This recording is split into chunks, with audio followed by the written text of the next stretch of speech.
orando para que el Señor haga cosas maravillosas con él. Bienvenido, querido. Que Dios te bendiga. Gracias. Muy amable, hermano Pedro. Buenos días. Dios les bendiga en este maravilloso sábado. ¿Cómo están ustedes? Bien, siempre es una dicha poder disfrutar sábado tras sábado con la bendición de Dios. Amén. Y hoy no va a ser la excepción. Pero antes de eso, quiero darle un caluroso saludo a dos personas especiales. Dos personas que están hoy de cumpleaños. Una es la hermana, ¿dónde está mi hermanita? No la veo. Y la hija de un gran amigo de Carlos que está hoy cumpliendo años. Dios te bendiga.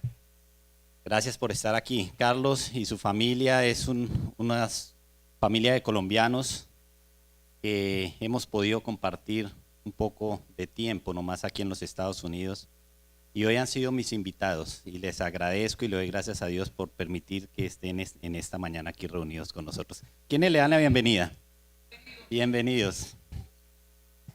Y también quiero saludar muy especialmente a esas personas que están conectadas por las redes sociales. Saben, yo he venido pensando y estoy convencido que ese Ministerio de Comunicaciones, ese grupo que está liderando las transmisiones, han sido usados por Dios, porque es una forma de evangelismo. Porque las personas que se conectan al otro lado, no se conectan para que los miren, porque nadie los está mirando, sino porque realmente están buscando de Dios. Por eso quiero darles una bienvenida. Y en el día de hoy quise traer un tema que a muchos nos ha tocado vivir, que no es desconocido para ninguno de nosotros. Y es el desánimo. ¿Y cómo no desanimarse uno en un mundo que va demasiado rápido? ¿Cómo no nos vamos a desanimar con esa carga de trabajo que tenemos día tras día? ¿Cómo no nos vamos a desanimar con los problemas que nos aquejan? Con la falta de trabajo, con la falta de salud, con la falta de dinero, con los problemas familiares, con los problemas con nuestros padres, con nuestros hijos. Miren, si alguno de ustedes ha estado desanimado, se ha sentido desanimado o está desanimado, tal vez Dios en esta mañana tenga un mensaje para ti. Vamos ahí donde están a inclinar el rostro y a orar. Bendito amado Padre, que tu morada está en el cielo. Te damos gracias, Señor, por permitirnos estar en este momento en tu casa de oración estudiando tu palabra. Permite que el Espíritu Santo se mueva en nosotros, Señor, disponga nuestra mente y nuestro corazón para que al salir hoy de tu casa de oración podamos sentirnos llenos de tu Santo Espíritu, renovados, Señor, para vencer las aflicciones de este mundo. Quédate con nosotros, pues lo pedimos en Cristo Jesús. Amén. Miren, mis hermanos, alguien dijo, eso no está en la Biblia, eso es una frase que alguien dijo, que el desánimo es como la gripe, como el resfriado, que a todos en algún momento nos va a dar. Y así como el resfriado, en muchas personas es más frecuente que otras, eso mismo ocurre con el desánimo. Y cuando yo estaba entrando en este tema, veo que en la Biblia, todas las personas que habla la Biblia tuvieron en algún momento de sus vidas desánimo. Y cuando ese desánimo aparece, hace que se aleje uno de Dios. Porque cuando el desánimo, tú no lo atacas, no haces nada por superarlo, definitivamente te va a privar de llegar a esas grandes bendiciones que nos dice la palabra de Dios, que es la vida eterna y vivir un día con nuestros seres queridos en la Canaán celestial. Miren, mis hermanos, quiero hacerles unos ejemplos muy cortos. Primero, cuando Jesús fue crucificado y cuando fue sepultado, las personas que anduvieron con él, sus discípulos, se desanimaron, se entristecieron. Y ese desánimo no les permitía recordar las grandes promesas que Jesucristo le había dicho que iba a resucitar. ¿Recuerdan ustedes eso? Y otro personaje que muchos hablamos de él y que hay varios libros, inclusive escribió muchos salmos y muchos proverbios, y es el rey David. Y nosotros conocemos en la vida de David que hizo inclusive muchos errores, que lo llevaron al desánimo, que lo llevaron a vivir frustraciones y a darse golpes de pecho, a desanimarse. Y quiero que ustedes me acompañen en sus Biblias, en el libro de Salmos, el capítulo 42, el verso 5, ¿qué dice el salmista, el rey David? Libro de Salmos, capítulo 42, verso 5, dice el salmista en la palabra de Dios: ¿por qué estoy desanimado? ¿Por qué está triste mi corazón? Pondré mi esperanza en Dios, nuevamente lo alabaré. Amén. Qué texto tan bonito, ¿no? Y más adelantico ahí, vamos al 11, dice nuevamente: ¿por qué estoy desanimado? ¿Por qué está triste mi corazón? Pondré mi esperanza en Dios, nuevamente lo alabaré. Noten esto. Lo interesante es que David, en medio de su aflicción, se daba ánimo él mismo. Pero ¿cómo se animaba? Entregándole las cargas a Dios. Poniendo los ojos ¿en quién? En Dios. Y hay una historia que es en la que me quiero centrar esta mañana, pero no tendríamos tiempo de explicarla en su totalidad, pero quiero ponerlos en contexto. Y es de un personaje que entregó su vida a Dios, pero que también como ser humano tuvo desánimo. Y este personaje es Elías, el tibista, dice la Biblia. Y esta historia la vamos a comenzar a ver en el Primera de Reyes, en los capítulos 17, 18 y 19. Pero voy a hacerles un recuento de quién fue el profeta Elías. El profeta Elías fue un siervo de Dios, un hombre escogido por Dios. El profeta Elías estuvo cuando reinó el rey Acab. Y dice la Biblia que no fue un buen rey, que no hizo lo bueno ante los ojos de Dios. Y este rey tuvo vida marital con Jezabel, una reina pagana.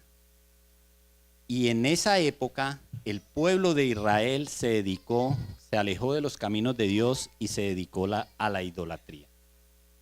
Y ahí estaba Elías, como siervo del Señor.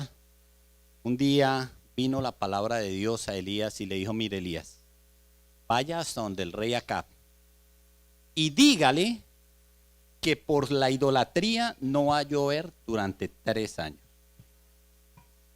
Y Elías fue donde el rey Acab y le llevó el mensaje de Dios. Y Dios le dijo: pero Elías, te vas de ahí porque a él no le va a hacer mucha gracia eso y te puede matar. Y te vas para un arroyo y yo voy a cuidar de ti. Voy a hacer que los cuervos te alimenten y vas a beber agua del arroyo. Eso está en capítulo 17 del libro de Reyes. Y así transcurrieron varios días, pero el arroyo se comenzó a secar. Y Dios le dice a Elías: vete para Sarepta y allá vas a encontrar a una viuda y esa viuda te va a sostener. Y él, como siervo de Dios, sin dudarlo, por fe fue a Sarepta y ubicó a la viuda y le dijo: mujer, dame de beber y dame comida porque tengo hambre. Y la viuda le dijo: pero Señor, yo escasamente tengo un poquito de harina y un poquito de aceite en mis tinajas. Y es para la última cena que voy a tomar con mi hijo, porque después de esa cena vamos a dejarnos morir. Qué interesante, ¿no? Que Dios va a utilizar que alimente a su profeta a una mujer sin recursos. Y dice la palabra de Dios, esto está en el capítulo 17 del verso 8 al 24, que Elías le dijo: mujer, ten fe, haz lo que yo te digo y verás que ni el aceite ni la harina van a escasear en esas tinajas. Y ella fue y le preparó el alimento a Elías, y cuando volvió pudo alimentarse ella, y esto lo hizo por varios días, cumpliéndose la palabra de Dios que no iba a escasear el alimento. Y estando allí, la tragedia tocó la puerta de la viuda y su hijo enfermó y murió. Y la viuda sencillamente le dijo a Elías, ¿tú a qué veniste? ¿A recordarme mis pecados? ¿A recordarme mis culpas? ¿Para que mi hijo se muriera? ¿A eso viniste? Desconsolado Elías, dice la Biblia que se postró, se echó encima 3 veces del hijo muerto de la viuda y le oró al Señor pidiéndole misericordia para que le volviera el alma a este joven. ¿Y qué creen ustedes? Dios lo resucitó. Y miren lo que dice la mujer en el verso 24, en Primera de Reyes capítulo 17, el verso 24. Entonces la mujer dijo a Elías, ahora conozco que tú eres varón de Dios y que la palabra de Jehová es verdad en tu boca. Amén, ¿cierto? Increíble. ¿Cuántos milagros había hecho Dios en la vida de Elías? Sin embargo, vino la palabra de Dios y le dijo Dios a Elías, mira, vas a ir nuevamente donde el rey Acab y le vas a llevar un mensaje. Y efectivamente Elías salió y en el desierto se encontró con el rey Acab. Y cuando lo vio el rey Acab, llegó y le dijo, por tu culpa estamos en sequía. ¿Y qué le dijo Elías? Por mi culpa no, por la culpa tuya que llevaste al pueblo a la idolatría. Por eso están sin agua. Pero Dios hoy le dice que lleva al pueblo de Israel al monte Carmelo y que lleve a los 400 profetas de Baal a quien adoras y a los 450 profetas de Acera a quien adoras y se reúnan en el Carmelo. Porque Dios próximamente va a hacer llover. Y este rey, atemorizado, fue y reunió al pueblo. Y cuando reunió al pueblo y a los profetas, a los falsos profetas, a los profetas de Baal, en el monte Carmelo quedaron 850 profetas de Baal y Acera y un solo profeta de Dios, Elías. ¿Ustedes saben por qué no llovía? Porque Baal, ellos tenían la creencia de que Baal era el dios de la lluvia, que era el dios del rocío, que era el dios del agua. Por eso Dios no permitió que lloviera, para que ellos entendieran que estaban adorando falsos dioses. Y ya estando ahí, dice la palabra de Dios, que se reunieron y Elías le dijo, vamos a hacer una cosa. Ustedes van a hacer un altar a los dioses que ustedes adoran. Y yo voy a hacerle un altar a mi Dios. Y no le van a prender fuego, y yo tampoco les voy a prender fuego. Y vamos a orarle a cada uno de nuestros dioses. Y el Dios que envíe fuego del cielo, ese será el verdadero Dios. Y dice la palabra de Dios en el verso 18, en el capítulo 18, que estos profetas comenzaron a rasgarse en sus vestiduras, a cortarse, a clamarle a los dioses a quien ellos adoraban, y no pasaba nada. Y se comenzaron a desesperar porque no les contestaban. ¿Y qué hacía Elías? Elías muy osado. Elías se le reía y le decían, oren más duro, hablen más duro, que tal vez su Dios está echando una siesta. O puede ser que salió de paseo. Canten más duro, alábenlo más duro a ver si de pronto los escuchan.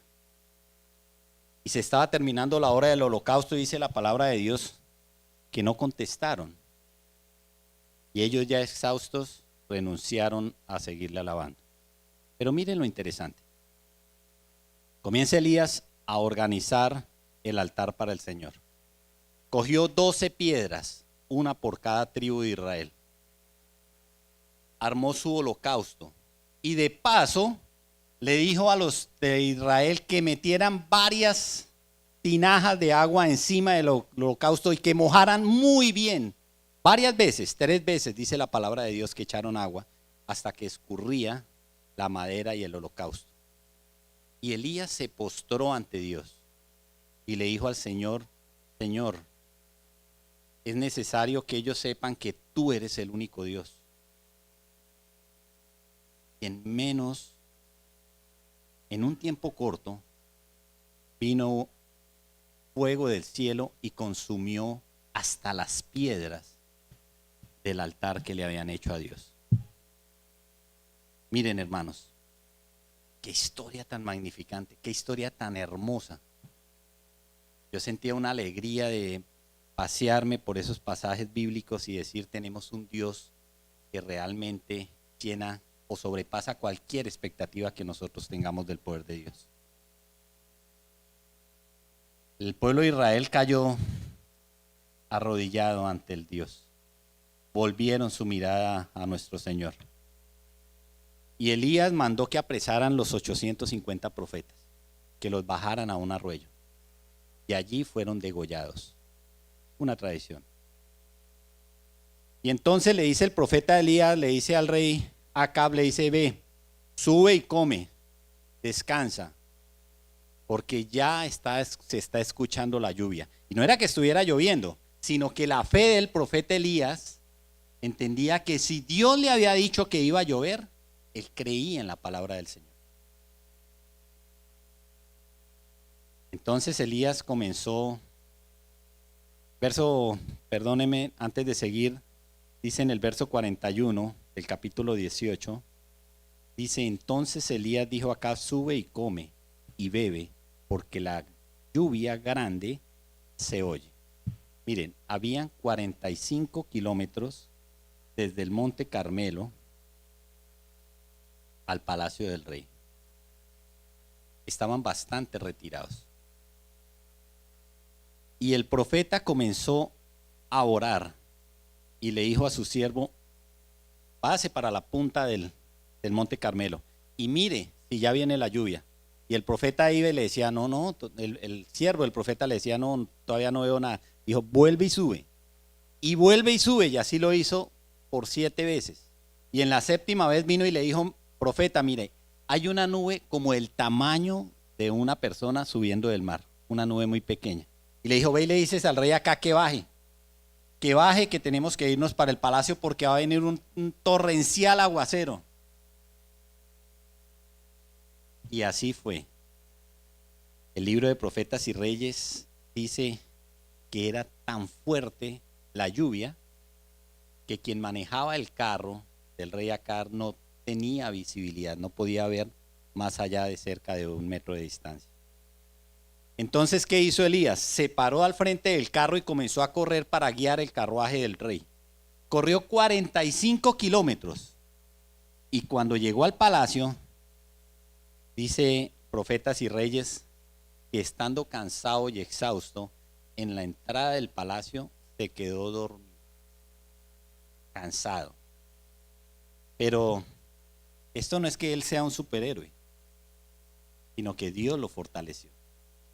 Imagínense después de haber estado todo un día con una batalla espiritual sin comer y después tener que correr 45 kilómetros, súmele la lluvia y súmele el barro en sus... Interesante, ¿no? Y bueno, el rey acá llega donde su esposita y le dice, contento, le dice, ¿cómo le parece que el Dios de Israel hizo esto y lo otro? Y Elías fue y mató a todos esos profetas. ¿Qué creen que hizo la reina? ¿Se puso contenta? Llegó y le dijo, de cierto les digo que mañana a esta misma hora, mejor dicho, que los dioses me castiguen. Si yo mañana a esta hora no le he quitado la vida al profeta Elías. El siervo que estaba escuchando despertó al profeta Elías y le dijo, profeta, esa señora manejada por los 1000 demonios llegó y dijo esto, lo va a matar. Y el profeta Elías, asustado,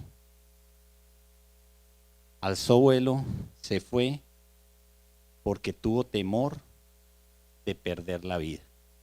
Y aquí es donde me quiero centrar, en el capítulo 19.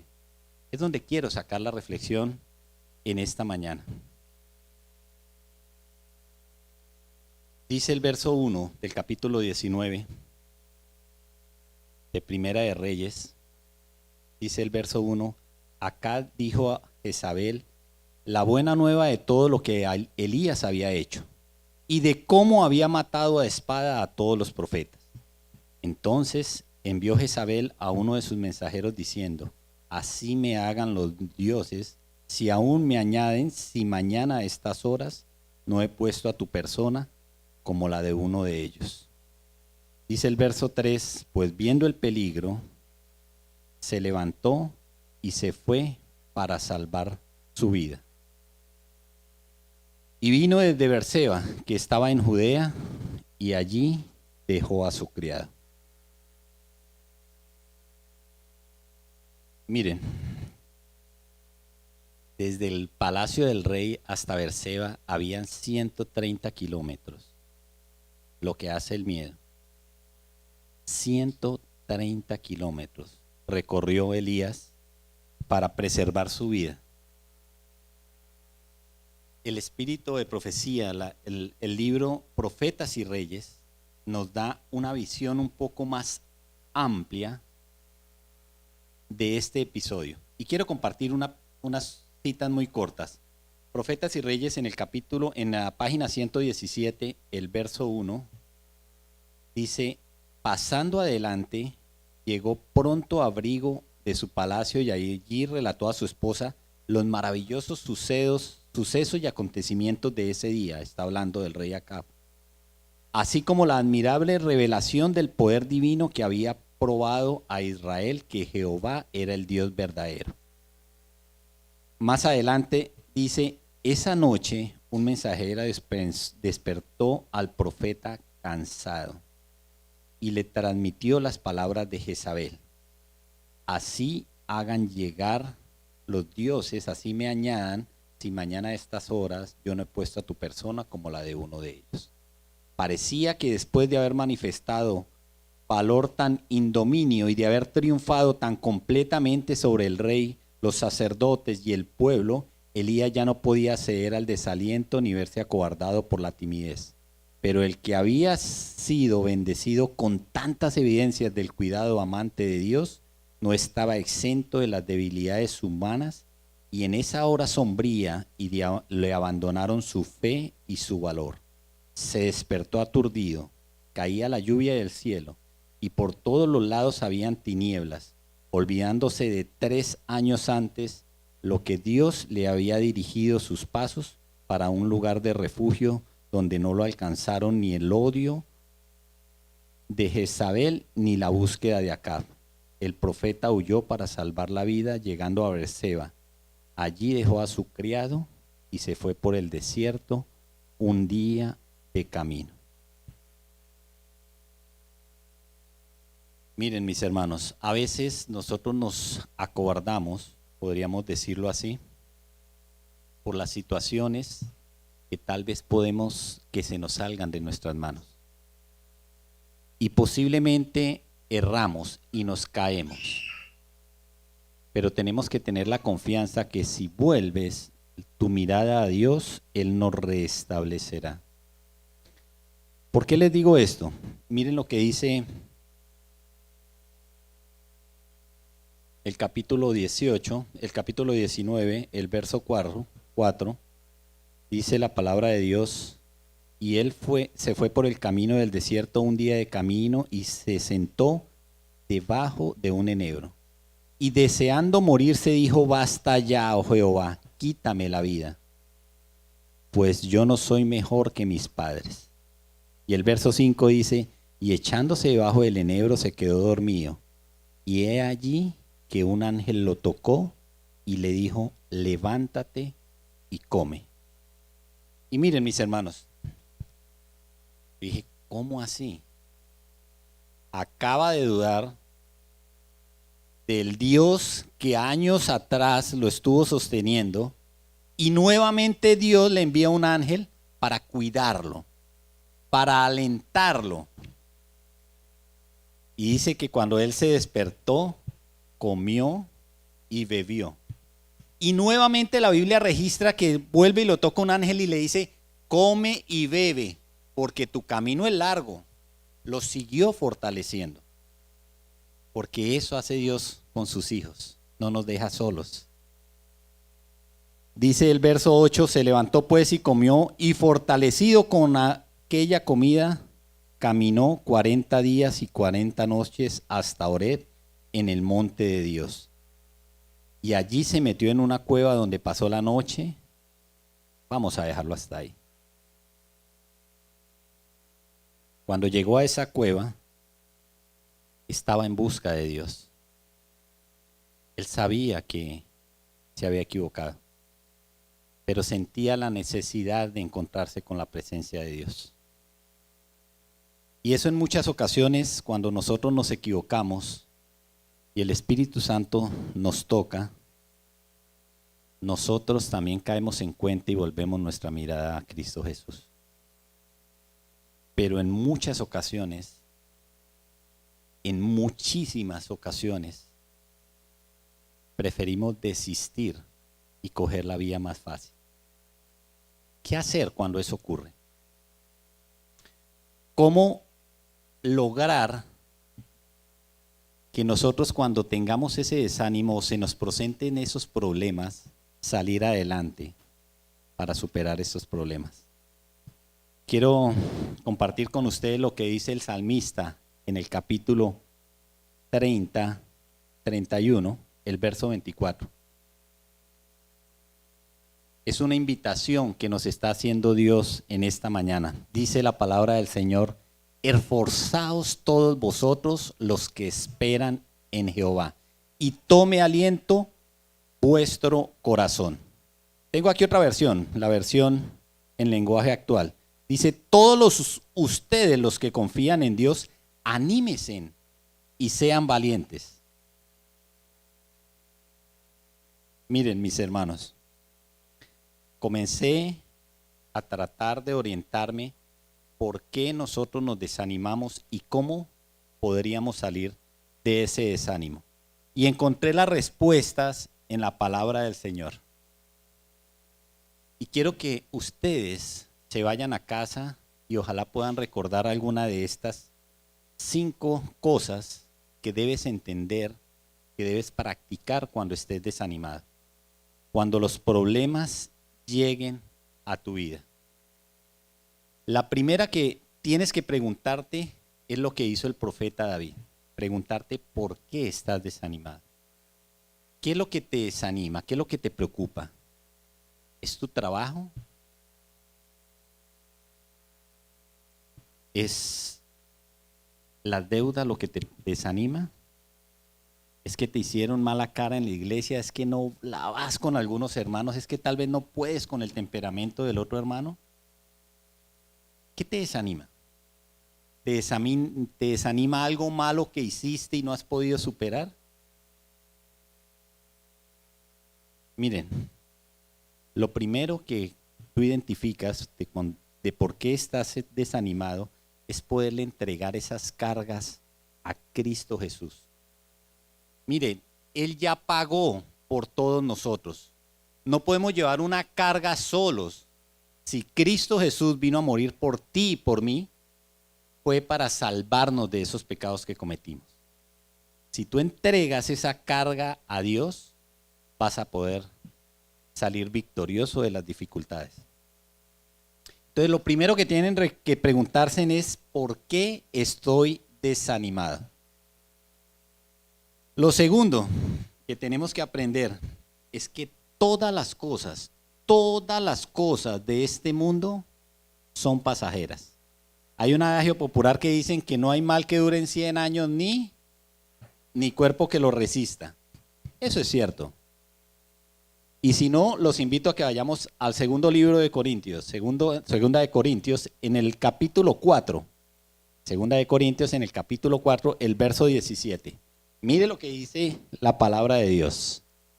Segunda de Corintios, capítulo 4, verso 17, dice la palabra del Señor: porque esta leve tribulación momentánea produce en nosotros cada vez más excelencia y eterno peso de gloria, no mirando nosotros las cosas que se ven, sino las que no se pueden ver, pues las cosas que se ven son temporales, pero las que no se ven son eternas. Entonces, por más que tu cuerpo se esté gastando por una enfermedad, fortalécete espiritualmente. Por más que tengas problemas económicos, entrégalos al Señor. Séle fiel al Señor. No te preocupes por las cosas de ese mundo. Enfócate por lo realmente importante. Si le crees al Señor, creerás que vamos a tener una vida eterna. Creerás que vamos a estar en una Canaán celestial que Él nos ha prometido. Esas son las cosas importantes, las que no se ven. Son las cosas que van a ser eternas. No te preocupes por lo de este mundo. Miren, nosotros no tenemos el control de si podemos o no podemos pasar por el valle de sombras y muerte. Pero lo que sí podemos decidir es con quién vamos a pasar ese valle de sombras. Si es con Dios o es sin Dios. Eso lo decide cada uno de nosotros. Otra cosa que tenemos que recordar. Dios siempre está al control de las situaciones. Las cosas que tú no puedes controlar, tienes que entender que Dios está al control. Y quiero citar un ejemplo muy práctico, una teología muy fuerte que está en el libro de Job. ¿Recuerdan quién fue Job? Un hombre definitivamente íntegro, dice la palabra de Dios. Íntegro. Y sin embargo, Dios permitió que se le quitaran todas sus riquezas. Se le permitió que le quitaran todos sus familiares, sus hijos, sus pertenencias. Y de paso se enfermó. Y la palabra de Dios registra que él simplemente dijo, Jehová dio, Jehová quitó. Desnudo nací, desnudo moriré. Gloria a Dios por eso. Amén. Dios está al control. El apóstol Pablo en una de sus cartas dice que Dios permite el sufrimiento dentro de las personas porque a veces es el único medio para pulir nuestro carácter, para acercarnos a Dios. Y tal vez sea la razón por la cual nosotros tenemos esos momentos de aflicción, pero hay que estar convencidos que Dios está al control. Y hay una promesa muy grande en la Biblia, es que Dios no va a ponerte a ti una prueba y a mí una prueba que no podamos superar. Dios es un Dios justo. Entonces ya vamos con 3. Y la cuarta, esto lo practicaba mucho el apóstol Pablo. Hay que aprender a cantar y hay que aprender a orar. Miren, mientras el apóstol Pablo predicaba la palabra de Dios, fue encarcelado, fue azotado. Y mientras sus espaldas brotaba sangre, ellos cantaban y oraban al Señor y testificaban. Porque cuando tú cantas esas melodías que te elevan a la presencia de Dios, recuerdas que tienes un Dios todopoderoso que te está acompañando en la aflicción. Cuando haces de la oración el recurso diario de tu vida, vas a tener una comunión constante con el Señor. Amén. Hay que aprender a cantar y a orar. Y otra, definitivamente tenemos que enfocarnos en las cosas positivas que Dios ha hecho en nuestras vidas. Tristemente nosotros nos dejamos desanimar por un problema, pero nos olvidamos de lo maravilloso que ha sido Dios con nosotros. Miren, eso es un testimonio muy cortico. Yo llevo 1 año aquí en los Estados Unidos. Y mi viaje lo armé desde Colombia en menos de 15 días con mi esposita. Pero en oración.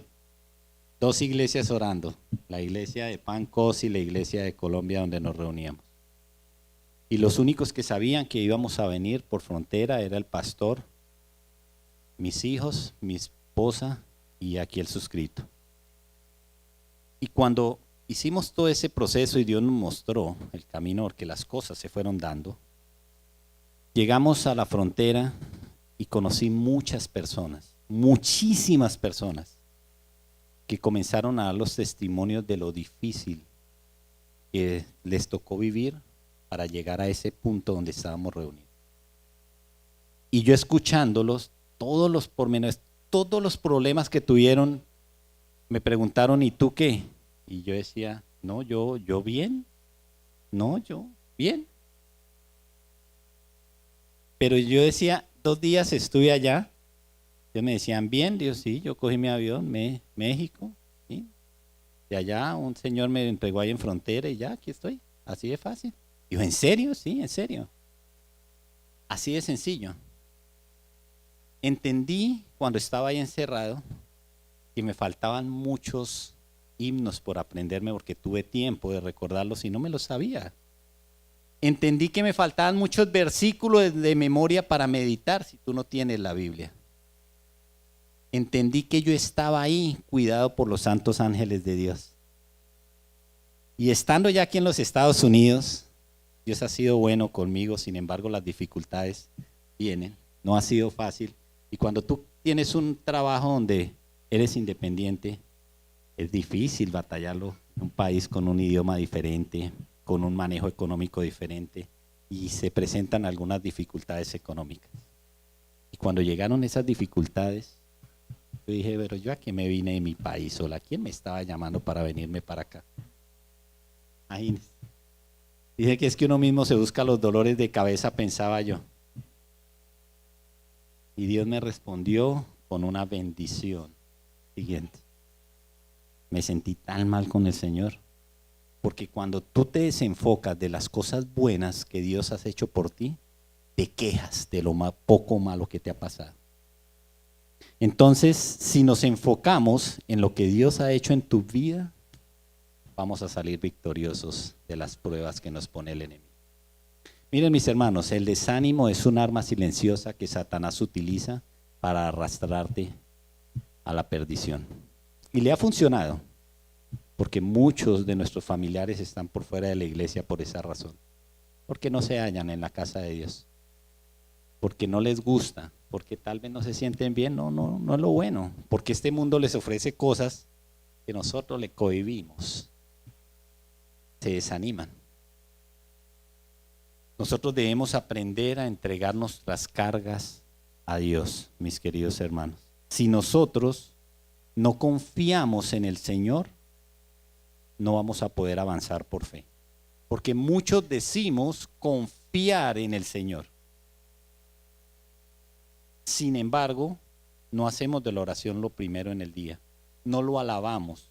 O tal vez es el Dios de los sábados, tal vez es el Dios de orar en el desayuno, en el almuerzo, pero durante el trabajo no, porque pues si no trabajo no me pagan, entonces tal vez no. Tal vez no porque Dios no es mecánico, Dios no es electricista, Dios no es constructor, entonces tal vez en el trabajo no. Entreguemos nuestra carga a Jesucristo. Entreguémosla, hagamos la prueba, probemos al Señor, a ver qué pasa. Hay un verso muy, muy bonito y una promesa que realmente cada vez que la leo, debo entender que Dios está conmigo y mi deseo es entregar mi vida a Cristo Jesús, y está en Isaías 43, el verso 2. Quiero que recuerden este versículo que me pareció un versículo muy bonito. Isaías 43, verso 2, dice la palabra de Dios: cuando pases por agua, yo estaré contigo, y si por los ríos, no te anegarán. Cuando pases por fuego, no te quemarás, ni llama arderá en ti. Está en Isaías 43, 2. Tengo una versión un poco moderna, la versión de Nueva Traducción Viviente, dice: cuando pase por aguas profundas, yo estaré contigo. Cuando pases por ríos de dificultad, no te ahogarás. Cuando pases por el fuego de la opresión, no te quemarás. Las llamas no te consumirán. ¿Le crees al Señor en esta mañana? No nos dice que todo va a ser color de rosa, pero nos dice que nos va a estar acompañando y nos va a estar fortaleciendo. Amén. 5 cosas, recuerden. Primero, ¿por qué estás desanimado? Segundo, recuerden que las cosas son temporales. Tercero, recuerden que Dios tiene el control de todas las situaciones. Cuarto, aprendan a cantar y a orar. Y quinto, recuerden las cosas positivas que Dios ha hecho por ti y por mí. Miren, mis hermanos, quiero volver un poquito atrás.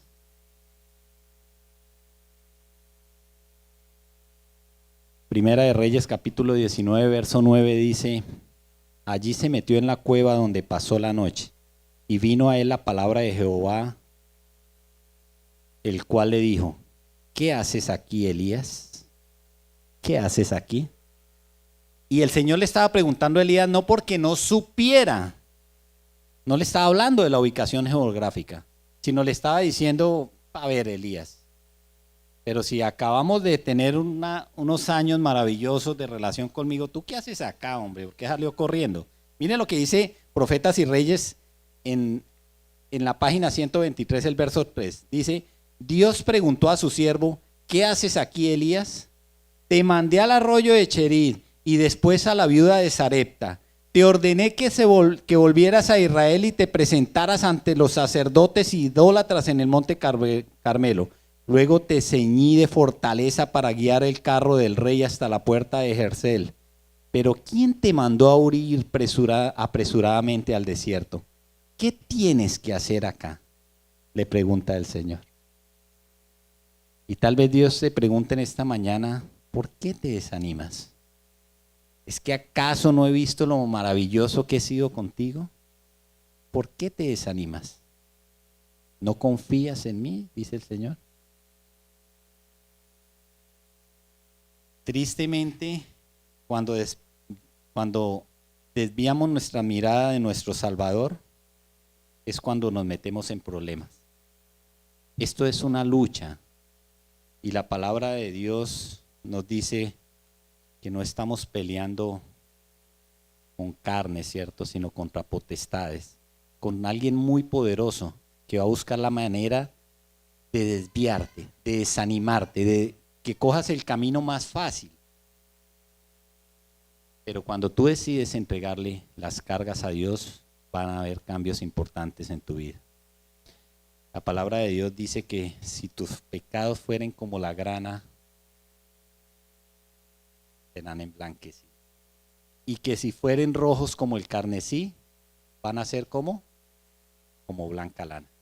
Yo le creo al Señor. ¿Quieres vivir esa transformación?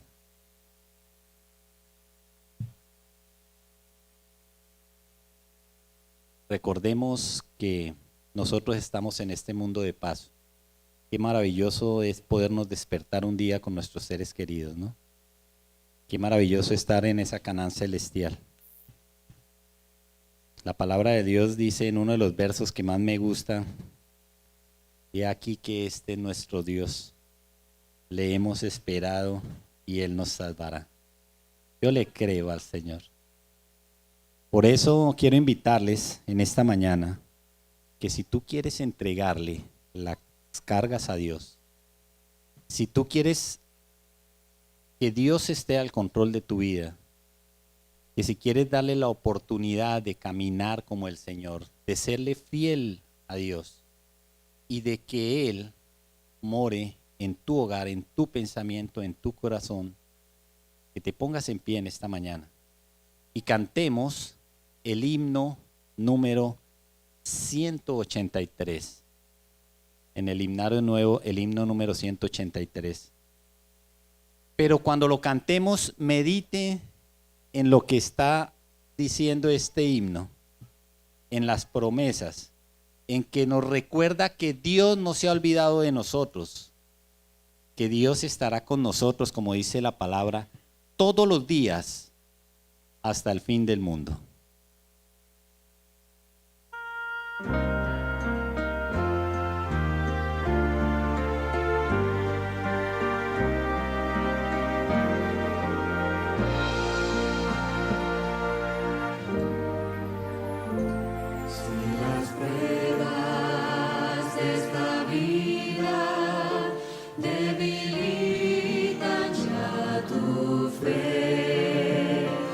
En tu mente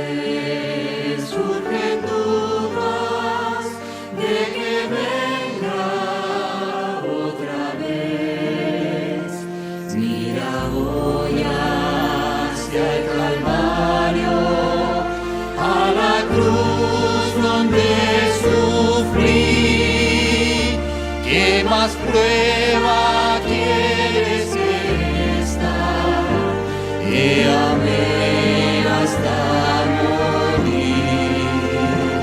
Aunque pienses que demoro y sientas que me atraso, un día prometí volver y pronto lo cumpliré. Aunque pienses que demoro y sientas que me atraso, yo no me olvidé de ti. Vendré otra vez. ¿Te parece que podría olvidarme de cumplir? Si en la historia de este mundo rojas huellas ya dejé, si una madre se olvidara de su hijo alguna vez, aún así nada más pensaría olvidarme yo de ti.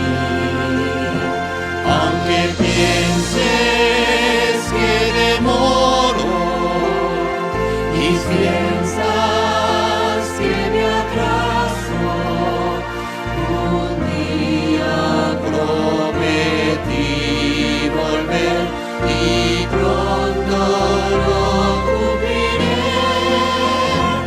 Aunque pienses que demoro y sientas que me atraso, yo no me olvidé de ti.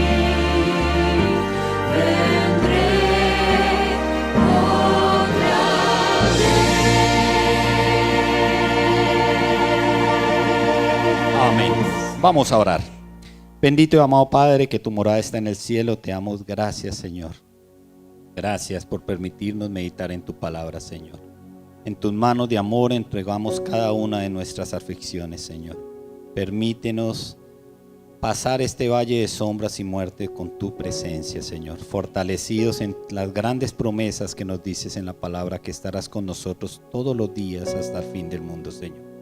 Perdona los pecados que hemos cometido, Señor. Renueva este corazón pecaminoso y permítenos avanzar en el conocimiento de tu palabra, en la obra tuya, para llegar a ser siervos tuyos y poder gozar un día con nuestros seres queridos en la Canaán celestial, Señor. Gracias, Señor, por tu bendito sábado, porque hemos aprendido a descansar contigo, Señor. Fortalece cada una de las familias aquí representadas, Señor, para que en cada hogar haya una iglesia tuya, Señor. Y bendice los alimentos que nos has proveído, Señor. Bendice las manos que lo prepararon, Señor. Y bendice a tu iglesia, Señor, para que sea luz en medio de las tinieblas de este mundo. Quédate con nosotros, pues lo pedimos en los méritos de Cristo Jesús. Amén y amén.